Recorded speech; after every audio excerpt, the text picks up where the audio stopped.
তো আজকে যাব চাঁদবাড়ি থেকে ভদ্রক। এখান থেকে চাঁদবাড়ি থেকে কিন্তু প্রায় 50 থেকে 52 কিলোমিটার। তো চলো ভদ্রকে যাই অটো নিয়ে। ওখানে গ্যাস আছে, গ্যাস তো সরে গেছে, এখানে দেখতে পাচ্ছ রেড হয়ে গেছে।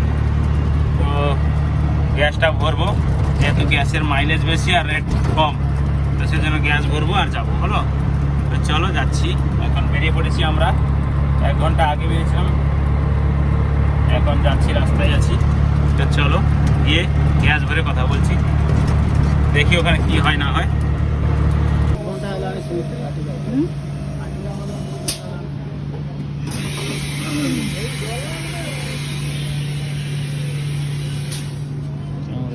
গাড়ি নম্বর প্লেট করি নাই মোরে। এই পার্টি কি করছ? পড়ে যাবে।